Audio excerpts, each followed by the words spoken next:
तो अगर तुम्हें लगता है कि तुमने सारे बेस्ट हिंदी डब एनिमे देख लिए हैं तो तुम गलत सोच रहे हो, क्योंकि आज मैं तुम्हें बताने वाला हूँ 7 ऐसी एनिमे जो ज्यादातर लोगों ने मिस कर दिए हैं। यहाँ तुम्हें मिलेगा over powered MC, insane fight scenes, dark horror fantasy और मिस्ट्री कॉमेडी का परफेक्ट मिक्सचर।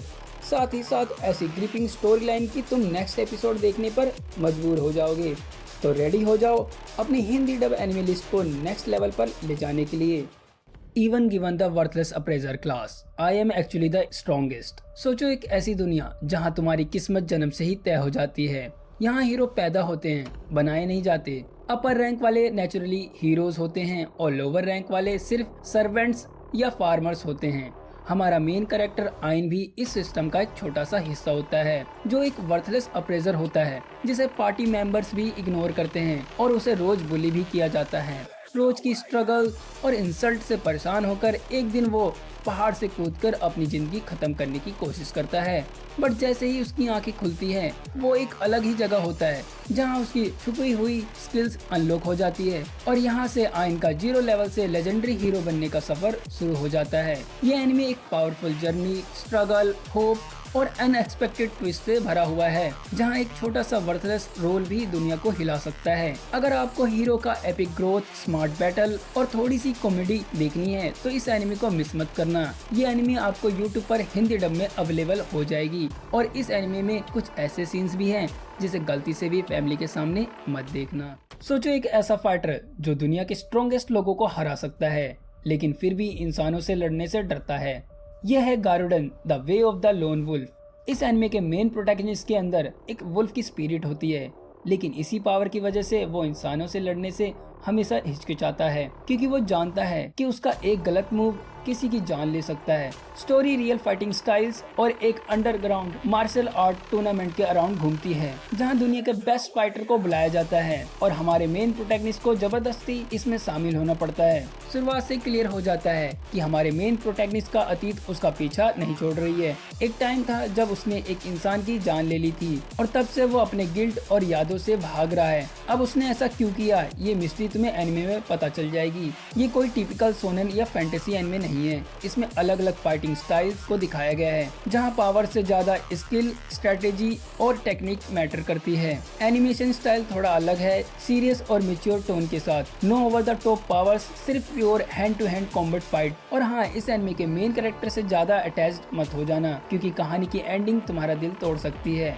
इस एनिमे का एक ही सीजन आया है जिसमें टोटल 8 एपिसोड है और ये तुम्हें नेटफ्लिक्स पर हिंदी डब में देखने को मिल जाएगी। अगर तुम्हें हॉरर एनिमे पसंद है तो तुम्हें जुंजी ईटू कलेक्शन जरूर देखनी चाहिए। ये एनिमे डार्क हॉरर फैंटेसी का अल्टीमेट एग्जाम्पल है, जहां हर एपिसोड एक अलग डिस्टर्बिंग सुपरनेचुरल कहानी दिखाता है, जैसे एक अजीब सा श्रापित पत्थर जो इंसानों की बॉडी में डरावने होल्स बना देता है, सालों तक पीछा करने वाले एंडलेस नाइटमेयर्स, धुंधले क्रॉस रोड्स पर एक क्रीपी स्पिरिट और एक घिनौना स्लग जो एक लड़की के मुंह के अंदर ग्रो करता रहता है। हर एपिसोड में एक नई स्टोरी मिलती है और किसी एपिसोड में 2 स्टोरी भी हैं और ये सारी स्टोरीज एक दूसरे से कनेक्टेड नहीं होती, बट फिर भी हर कहानी इतनी ट्विस्टेड और अनप्रेडिक्टेबल है कि तुम्हारे सारे एक्सपेक्टेशन को पीछे छोड़ देगी। इस एनिमे में अचानक से डरा देने वाले सीन्स कम हैं, लेकिन साइकोलॉजिकल और बॉडी हॉरर का हैवी प्रेशर लगातार फील होता रहता है, जो तुम्हें मेंटली अनकंफर्टेबल कर सकता है। अगर तुम में इस लेवल की क्रीपीनेस और हॉरर झेलने की हिम्मत है तो ये डार्क एनिमे जरूर देखना,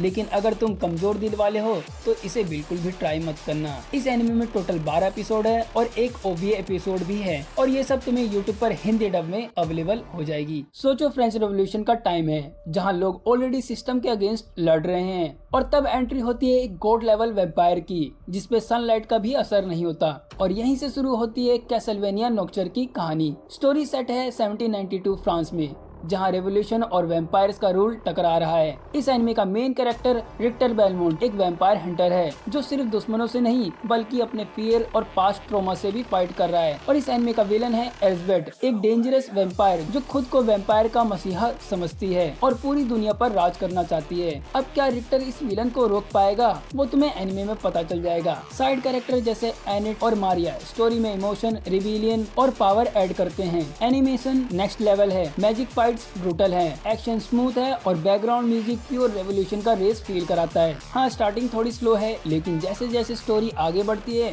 शो डार्क, इंटेंस और एडिक्टिव बन जाता है। अगर तुम्हें डार्क फैंटेसी, ब्रूटल एक्शन और सीरियस थीम पसंद है तो Castlevania Nocturne is a must watch anime और तुम इसे नेटफ्लिक्स पर हिंदी डब में देख सकते हो। आई पैरी एवरीथिंग, एक किंगडम जहाँ पॉलिटिक्स और डेंजर हर तरफ छाए हुए हैं और प्रिंसेस पर असैसिनेशन अटेम्प्ट हो चुका है, लेकिन हमारे हीरो नूर, उसे इस सब का बिल्कुल भी आइडिया नहीं है। बचपन से ही उसका सपना है एक एडवेंचरर बनने का, लेकिन प्रॉब्लम यह है कि उसके पास कोई भी यूजफुल स्किल नहीं है। एक बेसिक स्किल सीखने के लिए नूर अलग अलग एकेडमी ज्वाइन करता है, पर 3 महीने की कड़ी ट्रेनिंग के बाद भी एक सिंपल स्किल सीखना उसके लिए बहुत मुश्किल होता है। हर एकेडमी उसे निकाल देती है, लेकिन नूर हार नहीं मानता और वो 20 साल तक अकेले ट्रेनिंग करता है और अपनी बॉडी और माइंड को एक्सट्रीम लिमिट तक पुश करता है और इतना स्ट्रॉन्ग हो जाता है कि जो काम बड़े बड़े म्यूजिशियन नहीं कर सकते वो नोर इजिली कर लेता है। लेकिन जब भी वो किसी बड़े मॉन्स्टर को इजिली हरा देता है तो उसे लगता है कि इसे कोई भी हरा सकता है और इसी वजह से उसमें बिल्कुल भी घमंड नहीं होता।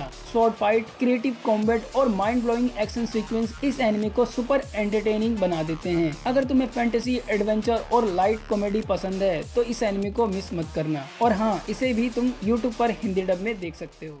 सोचो तुम एक नॉर्मल इंसान हो और एक दिन तुम अपने फेवरेट गेम के सबसे डेंजरस विलन के बॉडी में री इनकारनेट हो जाओ। इसी ट्विस्ट के साथ शुरू होती है अ वाइल्ड लास्ट बॉस अपीयर्ड की स्टोरी रिवॉल्व करती है एक्स गेट गेम के लूफास माफाल के अराउंड, जो एक लेजेंडरी ब्लैक विंग्ड ओवरलॉर्ड है और 12 स्टार ऑफ हेवन की लीडर होती है। एक दिन 7 हीरोज ने मिलकर उसे हरा दिया होता है, पर 200 साल बाद एक ऑर्डिनरी लड़का उसी लूफास की बॉडी में री इनकारनेट हो जाता है। और ये लड़का कोई भी रैंडम बंदा नहीं होता, असल में ये वही होता है जिसने गेम में लूफास के कैरेक्टर को मैक्स लेवल विलन बनाया था। मतलब उसने लूफास को ऐसी पावर दी थी जिसे हर कोई हीरो फेस करने से डरता था और अब वो खुद ही उस लूफास की बॉडी में होता है। पर वो लूफास की बॉडी में ही क्यों री इनकारनेट हुआ, ये रीजन तुम्हें एनिमे में पता चल जाएगा। लूफास के पास ना कंट्री होती है ना आर्मी, फिर भी वो अपनी old team 12 star of haven को ढूंढने निकलती है। और सच बोलूं, इस एनिमे का एनिमेशन और एक्शन सीन देखकर तुम्हारे होश उड़ जाएंगे। हर एक एपिसोड के बाद तुम्हारा इंटरेस्ट बढ़ता चला जाएगा और एपिसोड के बीच बीच में कुछ ऐसी मिस्ट्रीज रिवील होने लगेगी जो तुम्हारे एनिमे देखने के इंटरेस्ट को और भी बूस्ट कर देगी। मेरे अकॉर्डिंग ये एक मस्ट वॉच एनिमे है और तुम इस एनिमे को हिंदी डब में क्रंचीरोल पर देख सकते हो।